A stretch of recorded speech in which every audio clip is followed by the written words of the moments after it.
The 24-Hour MBA provides higher knowledge in less time. Take your life and business to a higher level. These sessions cannot be legally duplicated without permission. Make sure that you fuel the growth of your life and business on the right foundation, for seeds grow into their own kind.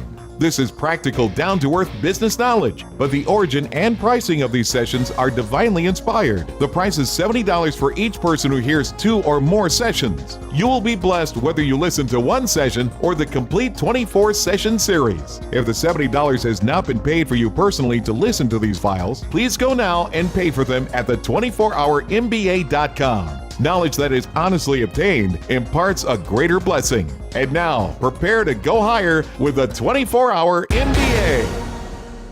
You will notice that each session of the 24-Hour MBA opens and closes with prayer. The sessions are not religious and are purely business-oriented, but the organizers of the 24-Hour MBA are spiritual men who believe that after you have done all that you can do, there is a higher power that helps to facilitate a greater outcome. In business and in life, you need all of the help and blessing that you can get. This is the first session of the 24 sessions of the 24-Hour MBA. This session covers, is entrepreneurship for you? 5 questions every entrepreneur should answer. Learning to master the mission statement, vision casting, and goals by Nathaniel Bronner. I appreciate all of you coming out and sacrificing your time, your energy, even your money to come and share, hopefully, what will be a business and life-transforming experience for you. This is our first time doing this, but we've been in business for a very, very long time. And we want to impart some of the things that we have learned, some of the things that our father, that best business practices, that life itself in business has taught us.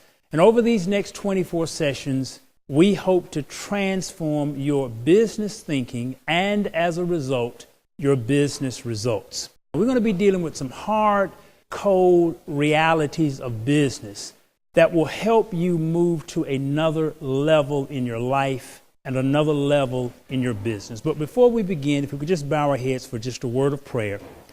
Dear Heavenly Father, we first of all thank you for the vision that you imparted. We thank you for even the urging that you put in each person's heart and spirit to be here and to participate. I pray right now that you take control of my mind, my heart, my spirit, and yea, every word that I shall utter. And let it be of you and from you to prosper them in the way that they should go. Father, I pray that you open up the hearts and the minds of the people that they may receive and plant it in good soil and make it bear fruit. In thy Son, Jesus' name, we pray.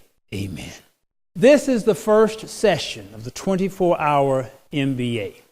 And we're going to be fundamentally dealing with 2 topics. This is probably one of the sessions that will be less technical and more psychologically fundamental. Many of the other sessions will be purely technical, just hardcore business stuff. But this session deals with the 2 questions, is entrepreneurship for you? 5 questions every entrepreneur should answer. And then to learn to master the mission statement, vision casting, and goals. I first want to just tell you a little bit about myself in just 2 or 3 minutes so you'll understand, at least for those of you who may not be familiar, who I am, some of our background. My name is Nathaniel Bronner Jr. I've been in business for a very, very long time. My first business was actually a paper route. Some people are born great, others achieve greatness, and some have greatness thrust upon them. Well, my daddy made me get a paper route. He said, boy, you're going to get up early in the morning, you're going to get out and work, and you're going to go around this circle, and you're going to throw papers. I began at a very young age with my first business, which was a paper route. My father made me go around the circle, and I had about 20 customers. But there was something in me that was not satisfied with 20 customers once I got over the disdain of getting up in the morning and getting out in the cold on the paper route. And I eventually built a initial round-the-block paper route in my young, early teenage years. So I had a paper route that had 400 customers. Now, I collected $1.75 every month from 400 customers. It took me approximately 2 hours to throw my paper. So by the time I got to school, I had already been to work. And children used to laugh at me because I was a paper boy. But I collected $1.75 from 400 people every month. I spent 2 hours. Minimum wage at that time was $1.65 an hour. I made more as an early teenager at 2 hours in the morning than most adults made working 8 hours. So I learned from a very early age some of the practical realities of business. I had to do what other people laughed at, but I went to the bank. And it was a principle that stayed with me throughout my life. I went to college with a degree in chemistry from Eckerd College. But while I was there, I serviced beauty salons in St. Petersburg, in Tampa, in Clearwater, in Sarasota, in Bradenton, in Palmetto. I expanded my route. My daddy never gave me an allowance, never in my life. He always made me work for whatever I had to earn or achieve. And that principle stayed with me. So I developed a route even while I was in college, graduated with a degree in chemistry. When I came out with my degree in chemistry, Bronner Brothers, our family business, was already in existence, but we manufactured no product. What we did, we private labeled from a small company down in Alabama. We got the products from them. At the time, Bronner Brothers was selling about $200,000 a year in our product. I came in with my chemistry knowledge, and while I was in college, I did all of my junior and senior theses on cosmetic chemistry. When I came out, I was educated, I was prepared, I opened up manufacturing, developed new methods of marketing. By the time I turned over fundamentally the leadership of those directions to my younger brother Bernard, I had taken the company from a $200,000 a year product line to a $9 million a year product line. I learned and did the same things that I started with a paper route, even within Bronner Brothers. In 1988, I started my own company, Century Systems. Century Systems now, it's a multi-million-dollar company. It's nowhere near as large as Bronner Brothers, but it's almost just as profitable. 80% of my income comes from my own company, not the family business. I speak to you from a point of practical experience and practical doing things. I was on the board of directors of First Southern Bank for 10 years. It taught me a lot of the inside financial workings of business. I got to see things. I got to understand things from a bank board perspective that most people never see and never understand in terms of actually how financing works. And that's some of the business background, but I'm also pastor of a church. And that's sort of the spiritual background. And if I was not pastor of a church, to be honest with you, I wouldn't be before you now, because I had an inner spiritual inkling and a divine command to teach and to produce the 24-hour MBA. And were I not in the pastoral role, I wouldn't be doing this, because this is not about personal money for me. This is mission. This is about teaching you how to eat and move higher on the food chain. This is something, just a little bit of the background of who I am. And the first part is entrepreneurship for you. 5 questions every entrepreneur should answer. First of all, as a pastor, we're often called upon to do counseling, and one of the counseling is marriage counseling. You already know that marriage in the United States and virtually all over the industrialized world has a fairly low success rate. Divorce rates are high. You know that. Marriage is a tough thing. And normally when pastors counsel couples who are coming for marriage counseling, the real purpose of the counseling session is actually to break the couple up. It's to find out, are they really serious? Do they have major weaknesses? Have they considered some things, some of the major things that lead to divorce? The real purpose of the counseling is to break up weak unions so they don't make the mistake of getting married in the first place and ending up in divorce a few years later. The purpose, because now almost half of all marriages will end in divorce, the purpose is to break them up if it's weak. Well, half of marriages fundamentally will end in divorce, but when you check business statistics, now it's anecdotal that 80% of businesses don't survive the first 5 years, but that's not really true when you check facts. My chemistry degree, that strong left brain side, it causes me to deal more with facts than rumors and anecdotes. When you really go and check the facts, the fact is, in 15 years, only 26% of businesses will survive. It's worse than marriage. If a pastor's job is to break up couples who have weak marriage unions going into the thing, What do you think the job should be with entrepreneurship? And 26% of businesses will survive after 15 years. Those are not real good statistics.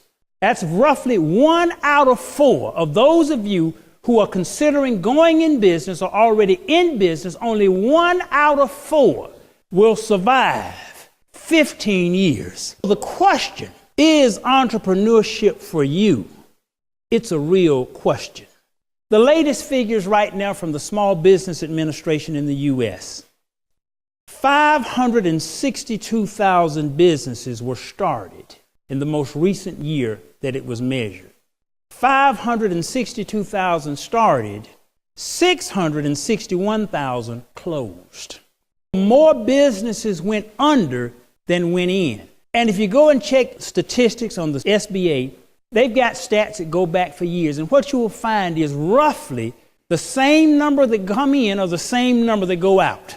Business is a very vibrant, risky thing. And I don't want to fool you with that. Let me put it in a simple term. Business is not for wimps.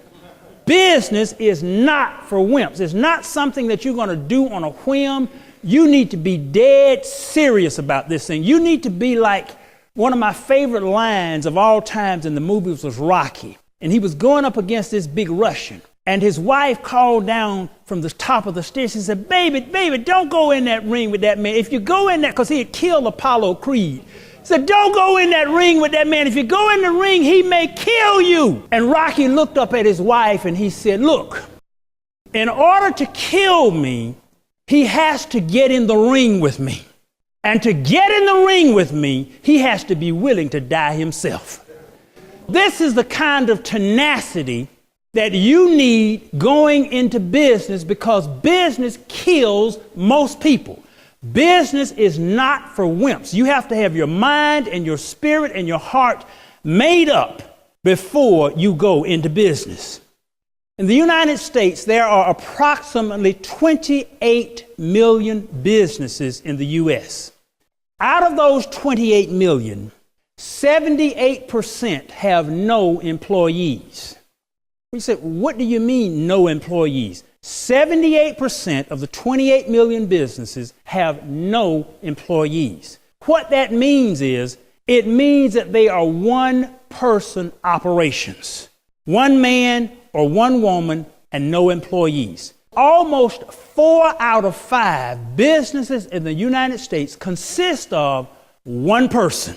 And for those of you who are in the audience today and your business is just one person, I want you to just shout out, it's just me. It's just me. That's a lot of people. So you see the stat is real.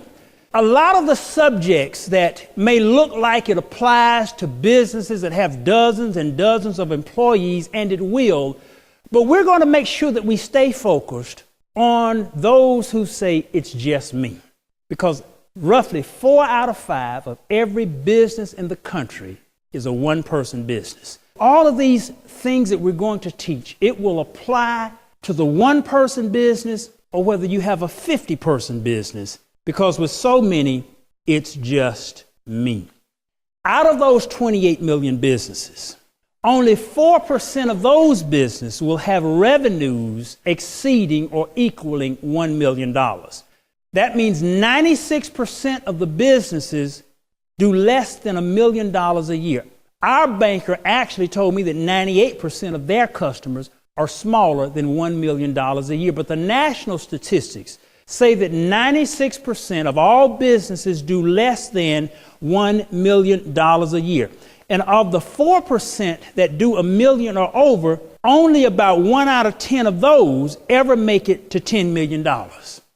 What this tells you is that for the most part, the statistical probability is that the vast majority of businesses will do less than $1 million a year.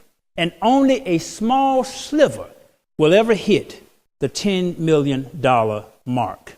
Now, I'm really, with my business, I'm kind of at the middle level, right around the $5 million, not the $50 million, not $500 million, and not billions. And the thing is, I don't want to be. For those of you, and you have aspirations to create a Microsoft, I'm not the man. my anointing is not strong enough, and my desire is not even there. There is one part about is entrepreneurship for you to even get where you want to go clearly. I never will forget, I was at a seminar, it was 1,000 people there. And a man was speaking called Peter J. Daniels. Peter J. Daniels is a billionaire out of Australia. He randomly chose 5 people from the audience. He had them come up on stage, just pulled them out of the audience. They were everyday, average working people. This was not a crowd of business people. This was everyday folk. He pulled 5 people and had them stand on the stage, and he asked each one of them one question. He said, for the rest of your life, for all of the days that you figure you have left to live, what is the total amount of money that you want to earn for the rest of your days? He asked 5 people that question. The first man said, $5 trillion. The second man said, $3 trillion. And it went all the way down to one lady, and her figure was 900 million. It went from 5 trillion to 900 million. Now, the reason that I bring up this example, he didn't even know what $5 trillion was. Do you know how much $5 trillion $5 trillion is more than the GNP annually of Germany, of Italy, of France. So this man would say, look, I want to earn more in the rest of my life than all of the folk in Germany, than all of the people in France, than all of the people in Italy. It is 1/3 of the GNP of the United States. $5 trillion. The richest man in the world has roughly $45 to $50 billion, and it takes 1,000 billion to make a trillion. What he said was, I want $5,000 billion, and the richest man has 50. Sometimes people, our concept, and I was sitting there listening to the 5 people, and I said, more than likely, by a statistical probability, I have more money than all 5 of those folk put together. And my desire is not even 10% of the smallest.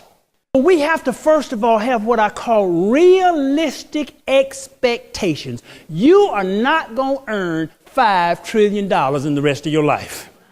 So I want to bust some bubbles for those who think that. And to bring just realistic expectations. And we'll deal with that even when we get to the goal level. But people, I saw reality. And I saw people who just had virtually, absolutely ridiculous concepts. And then he asked them another question after he had all of their goals. He said, I want each one of you to go down and tell me in terms of percent, where are you in accomplishing that goal? And do you know what every one of them percent was? 0. Every one of them, their percent was 0. We have to, first of all, even just understand some of the statistics and realities and expectations of entrepreneurship. Now, the 5 questions every entrepreneur should answer. And you need to say yes to at least 4 out of 5 of these questions. Question number 1. And these are not the standard questions.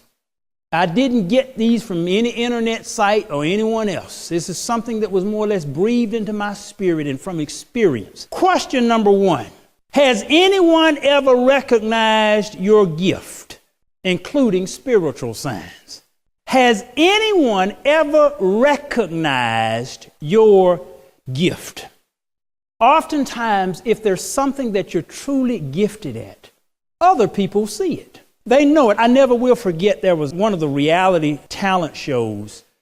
It may have been American Idol, I can't remember. But they had this fella on who was a singer, and he was horrible. But he said, I can sing. And they said, would you mind just going out to the mall and singing and asking people, can you sing? Of course, it was reality television. They followed him around with the camera, and he would sing and ask, and they would interview the people in the mall, can this fella sing? They said, no, he sounds horrible. But he believed that he could. The first question, has anyone told you about whatever you're doing? Has anyone told you about your gift? And normally when you truly have an exceptional gift, you will hear it from multiple people. I remember when I was younger, people would tell me, you sound like a preacher. Now, I was a chemist. Preaching was the very last thing on my mind, on my agenda. I had no desire or aspirations whatsoever to be a preacher. But people would tell me when they heard me speak, "You sound like a preacher." My father would bring in often motivational speakers to our meetings. And I remember one year, Judge Ziegler, who was Zig Ziglar's brother, came to our meeting. And Judge Ziegler heard me speak as a young boy in the early 20s, well, young man in the early 20s. Ziegler said, "You have a gift. I want you to come on the speaking circuit with myself and my brother Zig." He invited me. I was about 22 years old. He invited me to go on a national speaking circuit with Zig Ziglar, who is one of the most famous speaking motivators who ever lived. He saw something there that he recognized and told me about. First question, has anyone told you about your gift? There is a gift of entrepreneurship and the talent of whatever you're doing. If you're an interior decorator, has anyone told you how great, how fantastic your ability is? If you're a cook, has anyone told you whatever you're doing? If you're a designer, has anyone told you you should have multiple confirmations in the natural and potentially even in the spiritual that this is the direction? If it's only you who can see it, it doesn't mean that it isn't real. But if it is only you who can see it, the probability of success diminishes, because if other people cannot see your gift or talent, oftentimes that is a strong indication that something isn't quite right. Has anyone else recognized your gift? Question number 2. Is this something that you would do if no one paid you? Is it something that you would do if no one paid you? Because people, I've got a news flash for you. Oftentimes in business, you won't get paid for it. Is this something that you would do if no one paid you? And what this does, this distills out passion. Because oftentimes people will just go into something because it looks like it's money in it.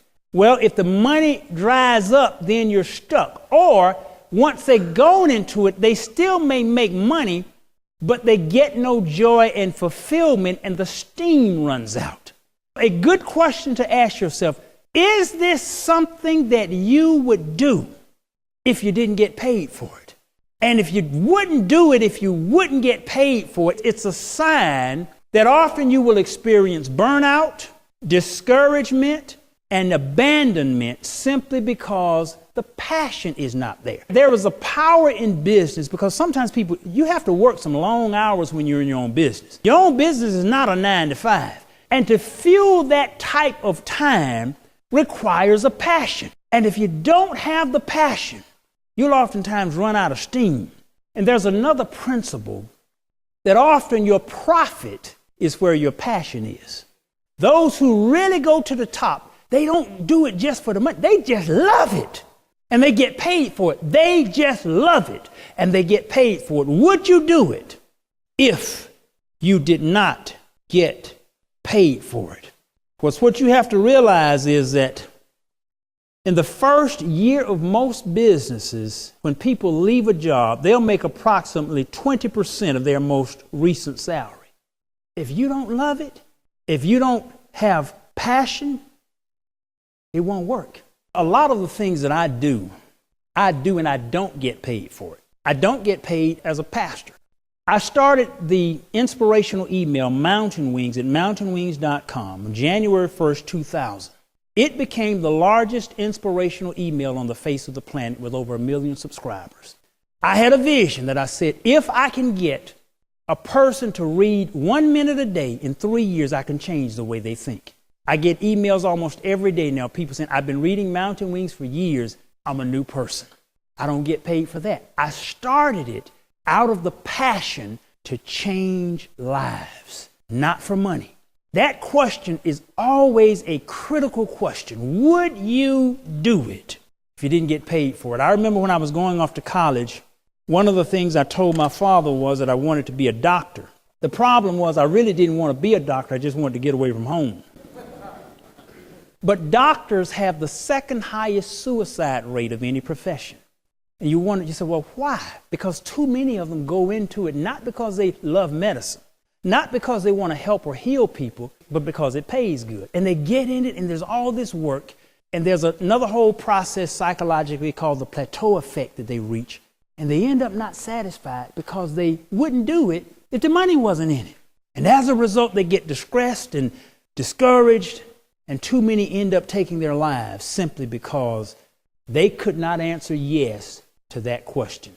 Question number 3, can you make the hard decisions? You're going to have some hard decisions to make in business. Some very hard decisions. The word decision or decide, it's a Latin word, comes from decidere, means to cut off.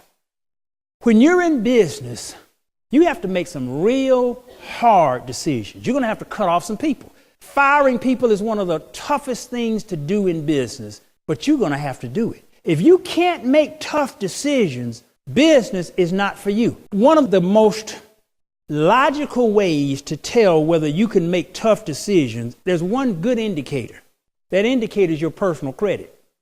Your personal credit tells you real good whether you can make tough decisions. Can you really decide, look, I don't need to buy this.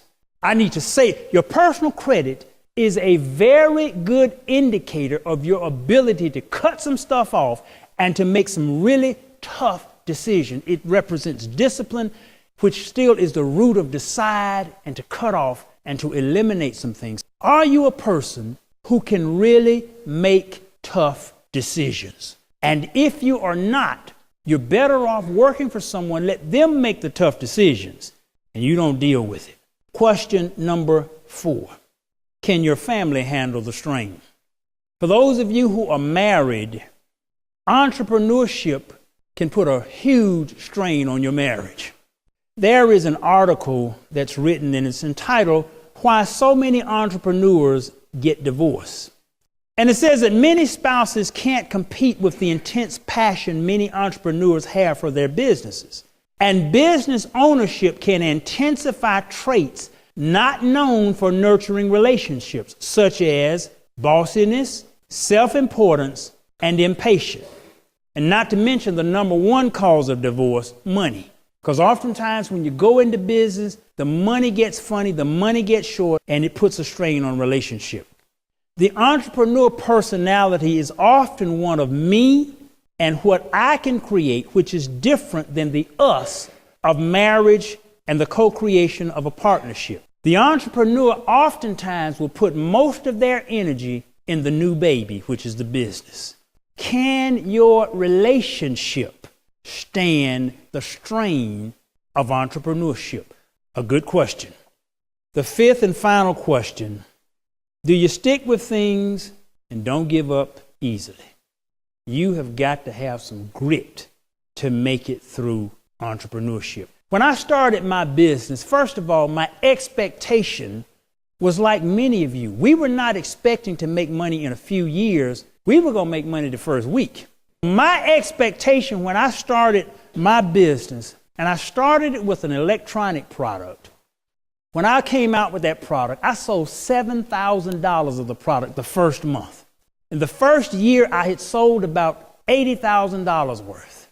The problem was it cost me $150,000 to sell those 80. I lost money in my first year. It took me 7 years before I ever got my first check from my company. Do you have what it takes to stick it out in business? I mean, after 2 or 3 months, I'm tired of this. No, I'm through with this. Do you have what it takes? And if you're the type who gives up, who can't handle the pressure, who can't handle the strain, you need to be like a bulldog with lockjaw if you're going in business. Because that stuff is not easy. Like I said, it's not for wimps. Do you have the ability to stick it out? Those 5 questions.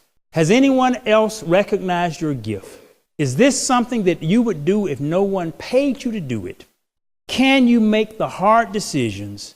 Can your family handle the strain? And do you stick with things and don't give up easily? Those 5 questions, and you need at least 4 of the 5 with a resounding, solid yes before you travel down the entrepreneurial pathway. And the next part that I want to cover is basically learning to master the mission statement, the vision casting, and goals. Number one of all of this stuff, number one is simply to write it down. To write it down. A lot of people come to me, they've come to me over the years. You'll be surprised the people I'll ask, well, do you have the stuff written down? Do you know that well over 90% the answer is just no? They have nothing written down at all. There is a vast difference. There was a study done in USA Today, and it talked about the people who made New Year's resolutions. And it said that of the people who made New Year's resolutions and did not write them down, only 4% of those people kept their resolutions. But those who detailed them and wrote them down, 46% of them kept their resolutions. Over 10 times as many people were successful when they wrote it down in detail. The first thing with all of this is write your stuff down. Detail it down. There is a power in penmanship. There is a power in graphically putting it down on paper or on your computer or wherever you need to put it in. There is a power in doing that. My father, he was a wise man. And one of the principles that he would tell me, because he was a prominent businessman, when people saw him, they would always, Mr. Bronner, I got this guy. My father would always tell me one thing. He says, son, if you ever want to get rid of folk, tell them to write it down. And my father would say, just write it down and submit that to me on paper. He said, that will eliminate 90% of people. Just tell them to write it down. The first thing that you must do with your vision, your mission statement, your goal, all of this stuff, write it down. I hear so many people talking about, oh man, I'm going to do this, I'm going to do that. I said, do you have it written down? Can you show me the plan? No. No. I haven't written it down. It's in my head. When it's in your head, you won't get ahead. You have to put this stuff down. There's something about it. There's a principle that when it is on paper, it takes it out of the ether waves and it manifests it into the first phase of physical reality. Write the stuff down. When you learn this principle, it increases your probability of success just tenfold. Write it down. The overall vision casting, when you do visions for your business, the vision is what's called a qualitative generic statement. Most major corporations, they have what they call a corporate vision. I'm just going to read some ABCs of corporate. Alcoa, which is Alcoa Aluminum, you know them from aluminum foil and a lot of the stuff they do. This is their vision. At Alcoa, our vision is to be the best company in the world in the eyes of our customers, shareholders, communities, and people. We expect and demand the best we have to offer by always keeping Alcoa's values top of mind. That's their vision statement. That's what's called a nebulous general qualitative statement. And basically, when you look at all of the major companies' vision statements, they basically, in a nutshell, say, we are going to be the best. If you look at Anheuser-Busch, be the world's best beer company. Through all of our products, services, and relationships, we will add to life's enjoyment. A lot of them is just the best. If you go to Boeing in 1950 said, become the dominant player in the commercial aircraft and bring the world into the jet age. That was in the 1950s when people weren't flying a whole lot. Now their vision statement is people working together as one global enterprise for aerospace leadership. Caterpillar, which makes all of the earth moving in bulldozers and that type of equipment, be the global leader in customer value. The A, B's, and C's, those are just three companies, but they're typical vision statements. In vision casting, generally, the vision is a feel-good, generic thing that, I'm going to be the best. I do lawn care. I'm going to be the best lawn care guy in the city. That's a vision, but it doesn't tell you how you're going to do it. It doesn't give you any specifics. It's that good feeling thing that's big out there in the clouds. I don't deal too much with visions. My vision statement is simply this: I'm going to change the world. And everything I do, it comes under that umbrella that I am going to change the world. Your vision statement is just the general overall statement of kind of what you're going to do. But then you begin with your goals. This is the stuff you really write down. This is the motor. This is the engineering. This is the fuel. This is the drive that gets you where you want to go. Without a goal, this is basic stuff. When you're talking about vision, goals, and mission statement, none of this is unusual. But you'll be surprised most people don't have it.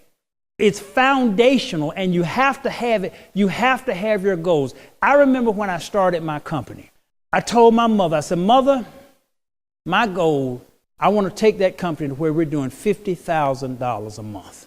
And my mother looked at me. This was 25 years ago. $50,000 a month was a lot of money back then. Still a lot of money. And my mother looked at me and she said, boy, she says, nowhere in the world you're going to do that.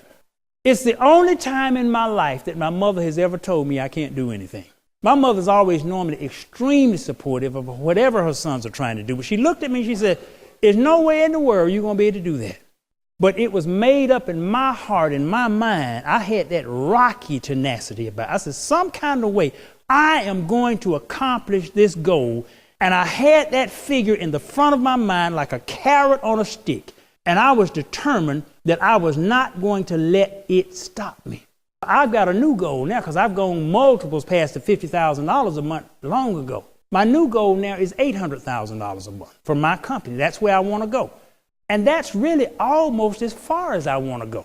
I'll explain that to you and give you the revelation on that in another session. But the point is right now, you need to have solid goals of where you want to go. Now, there is a system called the SMART system. This is standard business stuff. Nothing new about this. You can find this anywhere else. But you have to have it, and most people in business don't have it. And the SMART system is simply the acronym of the elements that you need to have in your goals.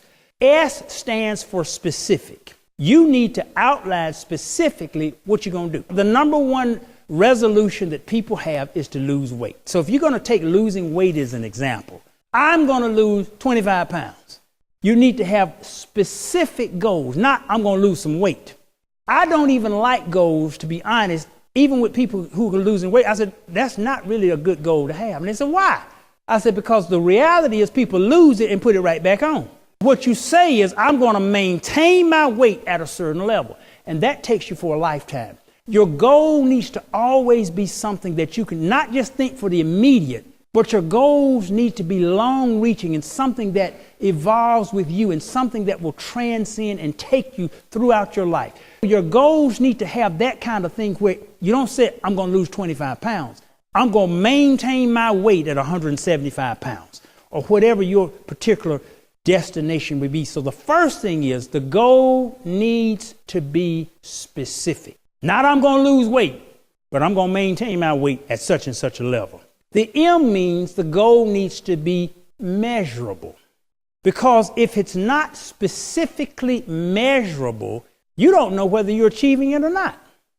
If you say, I'm just going to lose some weight, you could lose an ounce. And technically, you have gotten that goal.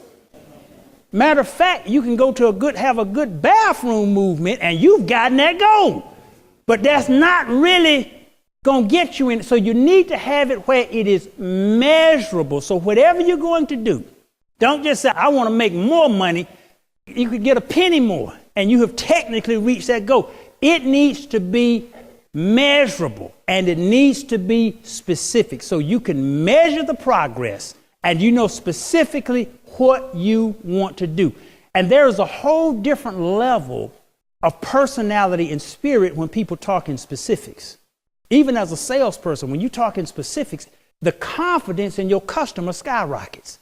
If I'm looking at this podium and I'm trying to sell this podium and a customer asks me, well, what about this podium? Can you tell me a little bit about it? Yes, this is made of a polycarbonate. It's 3/4 of an inch thick. It will hold 250 pounds with no problem. It'll stand up to a pressure of 500 pounds per square inch. It's 42 inches high. It's 36 inches wide. It's a difference. Versus it's built well. So the more specific you become, the more your customer and the more the universe vibrates, the more your inner spirit vibrates. It needs to be specific. It needs to be measurable. The A is it needs to be attainable, not $5 trillion. You see, $5 trillion, it is specific, It is measurable, but it is not attainable. You need to make sure that whatever your goal is, it needs to be realistically attainable in your mind. Attainable. Aura, the traditional says that means it needs to be relevant, but that's not what I put in that spot. Because if it's not relevant, you don't need to be fooling with it anyway. The aura stands for you need a roadmap. You need a roadmap. It's one thing to say, I'm going to lose 25 pounds. I can measure my weight loss. I can do this, but you need a roadmap. I'm going to lose 25 pounds by getting up every morning at 5 a.m. I'm going to go out and I'm going to run 2 miles on Monday, Wednesday, and Friday. I'm going to do 50 push-ups on Tuesday and Thursday. That's a roadmap. You need a roadmap. It's one thing to say, I'm going to do $50,000 a month. How? That's your roadmap. If you don't have a roadmap, if you don't have a mechanism, if you don't have an idea of how you're going to get there, all of the other stuff doesn't matter. You have to have a roadmap. Aura is the roadmap. You need to detail exactly how you are going to do this, and it helps to keep you on track. How? The roadmap. T stands for you need to have a time frame. I'm going to lose 25 pounds. When? You see, if you don't put a time frame on it, there is a good probability you never get started on it. When do you think is the best time to get started on anything that you can do? Right now. The longer you delay, every day you put it off, the probability of you succeeding in these things drops drastically. Anytime it's something that you know you need to do, you know you can do, the sooner you start it, the greater the likelihood that you will complete it. The time frame is important. You need specific, you need measurable, you need attainable, you need a roadmap, and you need a time frame. And that's the way you handle your goals. And every one of you who are either in business or thinking about going in business, you need a goal. You need a generalized vision statement, but you need specific goals and a roadmap of how you're going to get those goals. The mission statement, often many companies, their mission statement and their vision statement looks just alike. I define mission statement a little bit different, and this is different. I tell you, my level of business fundamentally is the 10 million and under level. If you're looking at the 50 million, the 100 million, the $1 billion, you need to go to another seminar. But I can guarantee you that seminar is going to cost you a little more. I can guarantee you that. If you're looking for that level, that's not the level of where I'm talking. I'm talking of getting you to the $1 million point, the $5 million point, the $10 million point. The mission statement that I use, this is a mission statement that has, first of all, the mission statement, it's eternal. No matter what size my business grows to, this mission statement is based on principles. This is not the goals. The mission statement is sort of like the constitution for your business. It's the guidelines. It's the underlying principles that guide you into where you're going. I have 8 fundamental elements in my mission statement. It's on my website. My main company website is thewoman.com. If you go there and click About Us, you will see these 8 points of this mission statement. But these mission statements and these 8 points is something that I want you to consider, and perhaps even consider using the exact mission statement that I have. This is not goal. This is constitution. And there's a difference. Number 1, always remain financially viable. Oftentimes, if you have a business idea or a concept, first thing you have to know is, will the thing make money? You'll be surprised how many people come to me and they haven't even figured out, will it make money? They don't know how much it's going to cost to make it. They haven't even tried to find it out. They just got to, you'll be surprised. The first thing is it must be financially viable. If you're going to do something and sell something for $2 and it costs you $1.80 to make, it's not financially viable. You have to understand, is it financially viable? Now, when I say financially viable, there are some things that I have done that I knew right up front were not financially viable in terms of it wasn't going to make money, but I knew I could afford it. When I started to build Mountain Wings, at points I was literally spending $1,000 a day to build that. It made no money. I wasn't trying to make money from it. I was trying to change the world. But I understood that, and I could afford to do it. It's financially viable if you can afford it, but you need to understand that. And if you're going to have if you're doing a project or something and it's not going to make money, that's not a business, that's a nonprofit. Do you understand the difference? There's nothing wrong, and I do a lot of nonprofit stuff. So there's nothing wrong with nonprofit. It's the way ministry often operates. It's the way you help the world. There's nothing wrong with it. But if it's a nonprofit, you need to know that going into it, and you need to be able to afford nonprofit. Is it financially viable? So if it's not financially viable, it's not a business. It's either a nonprofit or a hobby. There's nothing wrong with a hobby, but it's not a business. It needs to answer that first and fundamental question. I'll have people go, but Pastor Bronner, this is such a good idea, but it's not profitable. But this will help people, but it's not profitable. And if you don't have another revenue source where you can fund this as a hobby or a nonprofit, you will not stay in business. Bottom line, that's the first question. Well, you are a pastor. You are not to be talking about the first thing in business is the money. Yes, it is. Yes, it is. Don't fool yourself. Even Jesus says, what man buildeth a house without first counting the cost? You don't try to build a business empire or any project and you have not first counted the cost. I'll go into that in detail when we get into the pricing model, and I'll give you some of the examples and experiences that I've had that will help you avoid some of the pitfalls that you can run into with this first one. Number 2, use no deception. Use no deception. This is my constitution. So many times in business, there is a temptation to just bend the truth just a little bit. Do you understand what I mean? There was a temptation that you could get more profit if you just twist this just a little bit. And we're in the nutraceutical business, the vitamin, the natural health. Oh, you'll be surprised how much lying goes on in that business.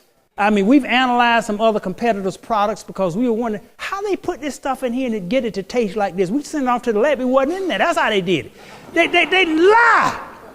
The second thing of my constitution or mission statement, use no deception. And I have these rules posted up in our main boardroom, so whenever we're having a meeting, and if anyone comes up with an idea, including me, some employee may write, Mr. Bronner, remember number 2, that's not quite totally true.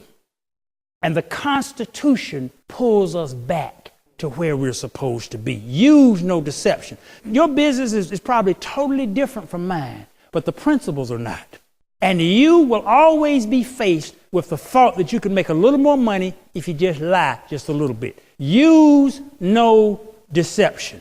Number 3, all products and actions must be beneficial.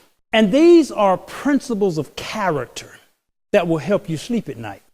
I have an underlying rule that I will not make any product that I would not give to my children. If I won't give it to my children, I won't give it to the public. Just as simple as that. We make one of our products, it's actually a product for men, and it actually boosts up, how would I put it? It boosts up male libido. And it's a product that we needed because in marriage counseling, one of the things we found, one of the big issues that people had was always sexual. It was just there. Never have we had a case of marriage counseling that sex wasn't a problem in. So we made the product to fill a need, but we have right on the bottle for married men. And I have issues with big chains, and they say, why you have this on your bottle? You will sell more if you take it off your bottle. Because I say it's for married men only. And I will not take it off of the bottle, because I wouldn't want my son using it if he wasn't married. If he's married, fine, but not if he's not. I won't give anything to the public, and I would not allow that to be taken off a mail drive.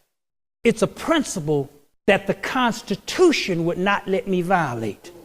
All products and actions must be beneficial. We shall strive to have excellent customer service. I don't care what business you're in, you have to serve the customers well, with a good attitude, and with a smile. Number 5, we shall strive to be the best. In products and services, no company shall offer a better product value. This one statement has kept the company growing in the midst of when all of the other market and all of our competitors were shrinking. We can't make a Me Too product. It has to be better. And that thing has saved us. It was something that God just breathed into me. And a lot of times there's a temptation. There's a lot of products in this category. Just copy that and make that. Everything we make is unique. There's nothing else like it on the market. If we can't make it better, we don't make it. And it has kept us because when the market went down, anything that fits into what's called the commodity category, it was price sensitive. They couldn't replace our products because there was nothing else like it. Mail drive, they can't replace it. Nothing else like it. Because of that, because of the uniqueness of it, it kept the company growing at a time when the economy itself was falling down. And some of you may say, well, how can I be different? How can I be better than I cut grass? How can I do that? Figure it out. You'll be surprised if you put ingenuity into it, how you can separate yourself. And sometimes it doesn't even cost money. Let me give you an idea. Just say you're in lawn service. Suppose you named your company Lawn Apple. And what you did, after you finished cutting every customer's grass, you brought them an apple in a baggie. And you said, I appreciate you as a customer, and I want you to stay happy and healthy. Here's an apple from Lawn Apple. Apple costs you a little bit of money, but he's got an apple, or she has an apple every time you do the lawn. And there's something different because nobody else gives them an apple. And when the competition comes, a year down the road, and they knock on that door and they say, look, we can do your lawn cheaper than who's already doing it. And the customer will think to themselves, yeah, they can do it cheaper. It's a commodity product. You don't really cut grass any better than anybody else. It's a commodity product for the most part. But they'll think, yeah, they're a little bit cheaper. But Lawn Apple gives me an apple. And they are concerned about my health. Because understand, now see, this is a simple principle, but this is how you think, and this is how you get on top, and this is how you move yourself beyond the competition. Because it's not just the apple, it's the concern. That housewife whose grass you're cut, she may not have had any praise from her husband in years. But Lawn Apple appreciates her and gives her an apple and wants her to stay healthy. Or the husband. He's working himself to the bone and the wife hadn't said thank you in the last 10 years. But Lawn Apple appreciates him. Do you understand? With just an apple. And you have now separated yourself. Because understand, see, true sales, the vast majority of product and service purchases are not based logically. They're in the heart. So if you can do something to get the heart, you have the customer. Funds come from friends. If you make the customer feel like a friend, you've got a customer and it's not price sensitive. I do lawns. I don't have a way to differentiate myself. Yes, you do. And whatever you do, you find a way to differentiate you from the competition. What's called a USP, a unique selling point. So with us, with our products, we have to make it where we are unique. And the economic fluctuations, they not only don't affect us, we go up when the economy goes down. All because of point number 5. Point number 6 is we shall strive to have the best environment. And this is an inter-office environment that we really want to make it where when people come to work, a lot of people, when they come to work for me, they're glad to get to work because sometimes it's so much hell at home. But there's a peace at work. And you want to have your environment at the office to where people are comfortable and there's a spirit of peace. You want hard work, but yet you want a spirit that flows over your office or whatever you do or wherever you do it. You want a spirit of peace flowing over it so that you have the best environment. And number 7, we shall improve. Anything that remains stagnant eventually dies. You have to constantly improve. You have to constantly adapt, change, and modify. And number 8, as we are blessed, we shall bless others. The church didn't pay for the food that you ate this morning. My company did. As we are blessed, we shall bless others. These are the 8 principles of my mission statement, of what I call my constitution. You need to have an overall vision statement. I want to change the world. And I'm working on several projects right now. They're not even domestically based. I don't think U.S., I don't think black or white, I don't think rich or poor, I think people. And I'm going to tell you another level of where I think. I don't think my lifetime. I want to be, that's why I'm putting this information on electronic form. That's why all of our messages are on the web for people to freely download. I want to be doing this 100 years after I'm dead. And it all depends upon your vision of where do you want to be, where do you want to go. You know, Bill Gates was the richest man in the world. You know what his vision was when he started Microsoft? His vision was to have a computer on every desk and home. That was his vision. Have a computer on every desk and home. Has he done it? And it made him a little bit of money doing it. That was his global vision. Now, how he did it with his mission statement and his goals, but that was his global vision, to put a computer on every desktop, in every home, in every office. And not only is it a computer there, you got a computer on your desk, you got a pad on your desk, you got a smartphone on your desk, you got all this stuff on your desk. So his vision has manifested, but it also made him the wealthiest man on the face of the planet. But even the wealthiest man only had 50 billion, not 5 trillion. This is session 1. And I hope this has given you a structure to go back, put your goals in place, put your mission statement in place.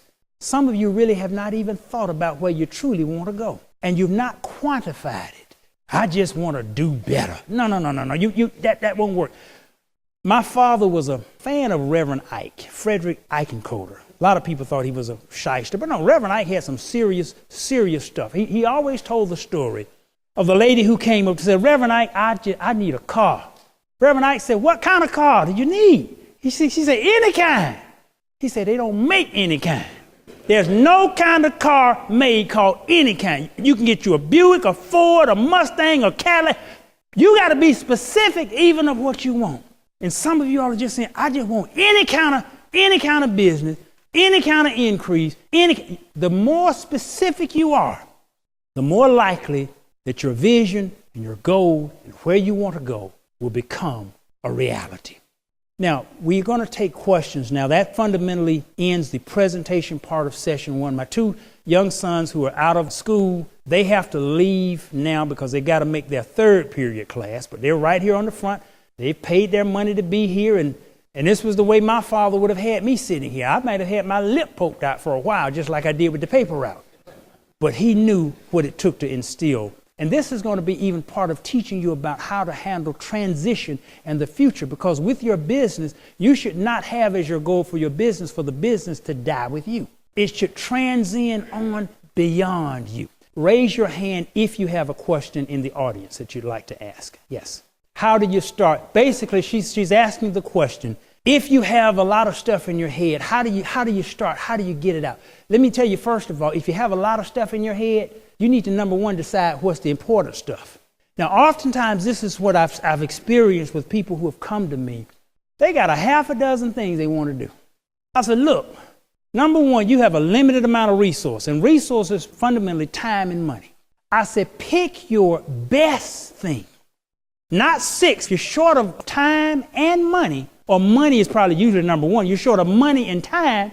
You can't do 6 things. Pick your best idea, the one that makes the most sense, and then focus on that idea. So if you have a lot of things in your head, first thing you got to do is you got to bring some focus to the lot of things, because you're not going to be able to do a whole lot of things. The worst thing to a great idea is another good idea. Because once you split it, now you've divided 50% of your time and 50% of your money split into 2 ways. And it oftentimes takes everything you got focused in one direction. So if you got a lot of things in your head, put down all of the things, and then you go down the list of things to find out what is the one that is most probable. I would advise you to get with a person who has success. This is another one of the rules. Don't get with anybody that's failing. Get with someone who has success. Show them your list and ask them, of these, which one would you choose? I remember once I gave a person this advice. They had a half a dozen different things. And I said, look, of those things, I said, there's one of them definitely don't do. Definitely don't do that one. But the other 5 at least have potential. But don't do that one. You know which one they did?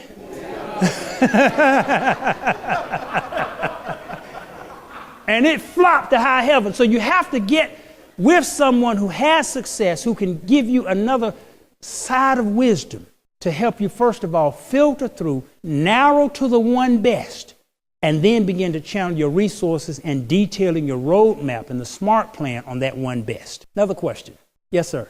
The question that he asked, the example that I just gave of don't do that, when he asked, what is the reason that most people do the don't do that thing? Often the reason is that area is crowded. What that one thing was, it was a book of poetry. And I've written books. I've written about 6 books.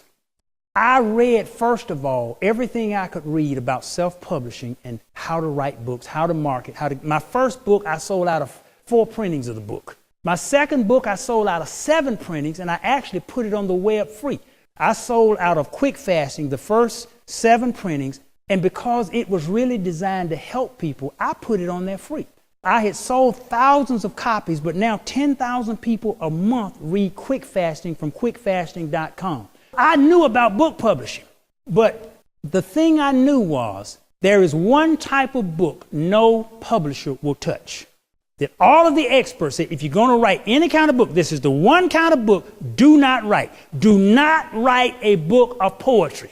Because poetry is the most common type of book written, and no publisher will touch it because it will not sell. So I told her, I said, look, whatever you do, don't focus on this book of poetry because it will not sell. No publisher will touch it, and it's going to flop if you put your energy and your money into that. They did it because it's what they want to do. That's why if you have the ability to make the tough decisions, that's why that decide cut off. And sometimes you have to cut off some stuff you want to do. It's something she wanted. She had a passion for it, but sometimes people, our passion, there's no profit in it when it goes against logic. Now, it doesn't say that you can't make it, but I don't like to deal with things where the odds are just stacked against you, just heavy. And if it's something that all of the experts said, look, don't do this because, and I asked, I said, name me any successful poet that you know. She said, Maya Angelou. I said, now name the second one. Name the second one. Most common type of book written, and you can't name but one person who's made any money or any fame in this field. That's what I'm talking about. So oftentimes people will do this because it's what they want to do, and they don't have the discipline to do what they should do. Passion is one thing that you should have, but that's why I named all 5 of those things. Passion you should have. You should be passionate about. But people, sometimes we just can't do what we're passionate about because I see Elijah, my younger brother. He's passionate about playing basketball. He's a good basketball player. But people, he ain't no Michael Jordan. Do you understand the difference? Now, he's passionate. And if C. Elijah came to me and told me, Brother Nathaniel, I want to quit my job. I want to quit the church. I'm going to basketball camp, and I'm going to be an NBA All-Star. You know what I'm telling you? Don't do that. So that's why they do that, is because it's something that they want to do, but they do not have the discipline to do what they need to do. And if you're going to survive in business, you need the discipline to do what you need to do. Next question. The do's and don'ts to partnership. Number 1, partnership is a marriage. It's a very realistic marriage. It's relationship. A partner generally should complement you in some way, form, or fashion. Number 1, you have to be able to trust a partner. If you cannot trust them, do not partner with them. One of the best ways I could say it is this. If I would not want my child to marry them, I would not want to partner with them. And that sometimes is a real good magnifying discerner that will help you choose on partnerships. Oftentimes, see, when I went into my business, I went into business with my brother James. And James was in college at the time. But that's my partner. I respect his integrity. I respect his intellect, his character, his work ethic, all of that stuff. If I had a daughter, he would be the kind of man I'd want her to marry. Partnership. First of all, would you want your child to marry that person? And if you say, well, I wouldn't want her to marry him because, that same because is going to mess you up in partnership. It's a rule that we have just found. You say, I wouldn't want her to marry my daughter because he's not going to be faithful. If he won't be faithful to your daughter, he won't be faithful to you. And he'll mess up your money and he won't be honest with you. We found that out. Men who are not faithful to the wives, oftentimes are not honest in business. They'll cheat the partner. Character is not confined to one area. It's just not. So that's just a good rule. Now you need to have capability, but really you need to have character ahead of capability. And you need both of them. But that's the same thing with a partner in marriage. You want character, but you want some capability. So you need both of them. Yes, sir. What about if your partner is your wife? That's the way my family was. My father's partner, Bronner Brothers, was his brother, but my mother was the partner. But we did have rules. And one of the rules is only one wife could work in the business. And that made a whole lot of sense. So we're understanding. Bronner Brothers has a rule now. No wives can work in the business. None. So, no wives can work in the business. My wife cannot work in my business. It can be the best thing, but once you start getting two women in a business, oh my goodness, that's a navigation that you probably don't want to make. Number one, if your wife is in business with you, it's a partnership. And some of those become the strongest and best in the world. And it's actually probably better in many cases for the wife to be in business with you than not, because now you have commonality of ground. You have common stuff to talk about. If stuff is going wrong with the business, she probably made the decision to make it go wrong, or at least was a part of the decision. So now it's not a case of where the money is gone and you coming home trying to explain to your wife. She already knows. It actually can work extremely well. But again, the key to the partnership with husband and wife is the same key to partnership with anybody else. It has to do with the compatibility and the ability to work with the person. James and I have been in business now 25 years. We've never had an argument. We have never had an argument. The compatibility makes a huge difference. If you and your wife are getting along well, it will probably work well in the business. But if she's coming home and coming at you with a frying pan, you're going to have a problem in the business. It's the same. The partnership can work in a marriage, absolutely, in business. Next question.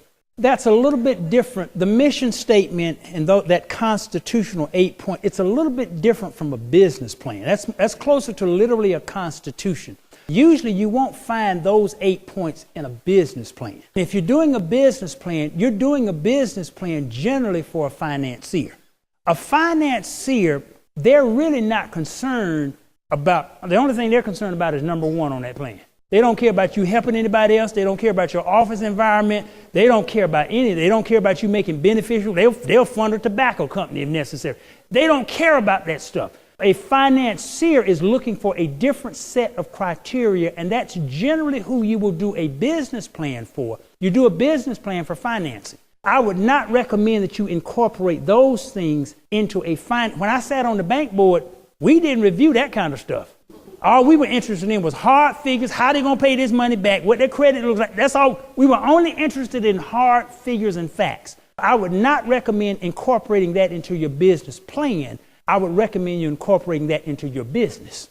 And that's different, because most folks don't follow the plan anyway. Once they get the loan, they don't even look at that plan anymore. And that's the truth. You had a question, yes. What did you do to get your children out of school? I would love for my sons to attend, but that would be excessive targeting. And that's a good question. To be honest about it, they were on the holiday vacation. The school just started on Monday. I had them, first of all, both write letters to all four of the teachers. Each one of them had 2 periods. I had them write letters to both of their teachers explaining why they were going to be here. I wrote them a long explanation, but I understood, you can miss a certain number. I had to make a decision that this was more important for their future. And the reason is schools are shutting down. Teachers are out of jobs. So I wanted my children to have education of how to make it and how to survive. if you will email us and contact us at 24HRMBA.com, I'll send you a copy of the letter that I actually wrote the teachers about this. I brought them and pulled them out of school, but I only allowed them to miss 2 periods. That's why they had to leave before the Q&A session. Next question. How does an area of focus give you the direction you need to reach your goal? That's a little bit more of a difficult question. I guess, first of all, it depends upon. Well, let me just pull an example. Somebody just shout out an area of focus. Just shout it out. Well, debt is not a goal. See, and see, that's why. Now, see, I'm glad you said that, because that is a good example of specificity. If you put debt down as your goal, where does that take you? It takes you in debt. You have to be specific about how you name, verbalize, and manifest your goal. Did you have a specific area of focus? Yes. Client retention. If your focus is client retention, first thing you have to understand, why are your clients leaving? That's one of the first rules, and this is some of the sessions that we'll get into. Why are your clients? If you got an issue with client retention, you always have to get to the root of the problem. And you have to really find out the real reason why clients are leaving. Because you cannot fix a problem if you don't understand the problem. You can only put a Band-Aid on the hurt. If your focus is client retention, I want to retain more clients. Number one, you have to set a goal. And you may set a goal to say, I want to retain 100% of all my clients. That's an unrealistic goal. No one can ever do that, even with the absolute best of customer service, with the absolute best of, for whatever reason. First of all, some of your clients going to die. What you going to do, go out to the grave and dig them up? Some will move away to another city. They will lose their job. They won't be able to afford your services. For whatever reason, there is always an irreducible minimum loss of clientele that is absolutely unavoidable. I would first find out what represents an excellent peer group for my particular industry. What industry are you in? Esthetician. You'd have to find out, for my industry, what is the normal excellent client retention rate? Is it 90%, 80%, 70%? When you find out what is excellent, then you have knowledge to set a target. You set your target first. I want to retain 90% of every client that I have and that I get. Number two, I need to find out, if I have excessive client loss, why do I have the loss? And once you find out the why, then you begin to work on the why. So focus always, number one, if there is a problem that you're trying to solve, you always have to find out what's the cause, what's the real root. My daddy had another saying. He would say, there are always 2 reasons with every situation. There's the good reason and there's the real reason. To fix any problem, you have to know the real reason. And sometimes clients may not give you the real reason, they'll give you the good reason. You've got to always know the real reason. Once you find out the real reason, and sometimes you may not be able to ask them because they won't tell you. You have to figure out a way with every client who's have someone, look, is there any, and you have to learn how to massage the truth out of people. And once you get the reason, you will generally find a common thread that runs through, and then you need to fix that thread. And once you fix that thread, then you're able to boost and maintain and improve client retention. Focus, depending upon what it is, that will determine the steps that you want to take. But the first thing is to clearly outline the goal of what you want to do. Next question. I'm talking a general how-to. With whatever you want to do in life, you need to have a detailed plan of how you're going to do it. That's what I mean by roadmap. Roadmap is simply the detailed plan of how you're going to do it. I don't believe one of the seminars is entitled road mapping, but road mapping actually for most people is a fairly simple thing. But oftentimes people haven't figured out how they're going to do it. They have the general goal, I want to be rich. How? If you ask most people, they'll have that, I want to be rich, but they have no roadmap of how they're going to get rich. And they may have no roadmap of what rich means. First of all, if you want to be something, first thing you have to do is define what that something is. You don't say, I want to be rich. You say, I want to make X amount of money per year. And that's a different than I want to be, because rich is relative. I was in the Amazon one, back in the jungle, and we were climbing through, everybody got all these huts and no doors on the huts. And they said, we're going to go visit the rich man this evening. We're going to see the rich man. We went to the rich man. He had a hut too, but he had a generator. So when everybody else was in the dark, he had light. That was their definition of the rich man. You have to define even what you mean by rich, because you do have lights, don't you? Most of you are richer than the rich man in the Amazon. You have to define. That's why the specificity is important to begin with. Define even where you want to go and what you mean by that. And it brings so many things into focus. So your roadmap makes a difference by what you mean by rich. Do you mean $100,000 a year, or do you mean $1 million a year? Those are different roadmaps. If I want $100,000 a year, I can go to school, I can get an MBA, I can earn that. If I want $1 million a year, I need a different roadmap. What you mean by rich, or the goal, defines the roadmap. Next question. She says she has land. She's not taking out any loans on it. You have it half developed. That is a specific project. And oftentimes with specific projects, it's not a principle that answers that. It's the analysis of the project. See, the first rule of real estate is location.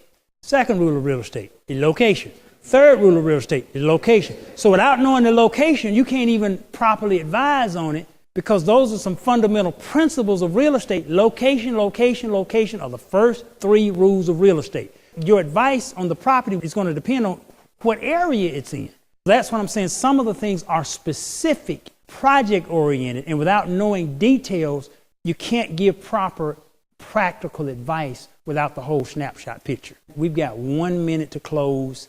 Again, I thank all of you so much. We're going to put the best that we have and bring the best that we have to you. Our next seminar is going to deal with the naming, the product, the service. It's going to deal with some practical stuff of how do you, for those of you who want to develop products, services, just some practical stuff that you need to do. You'd be surprised a lot of folk just do not do. This is from basic ground roots, grassroots, street level experience that will change your opinion and ways of doing something. So the next seminar is going to be extremely important, extremely valuable. Again, I thank all of you so much for coming. I just want to say a prayer over you as we close and leave. Dear Heavenly Father, we just thank you for everyone who is present in this day. Father, I pray that as they come to increase knowledge, that you shall increase knowledge, but Father, you shall give them spiritual insight, that you shall open up avenues, and yea, even favor, that favor shall be opened up unto them, the doors shall be opened, but they shall have knowledge of how to properly walk through the doors as they open. As we go through this year, bless them, keep them, guide them, and prosper them. In thy Son, Jesus' name, we pray. Amen. Thank you for listening to this hour of the 24-Hour MBA. Listen to all 24 sessions from the 24HRMBA.com. May you go, grow, know, and flow. May you go further, grow more prosperous, know true wisdom, and flow in wisdom's application in your life and business.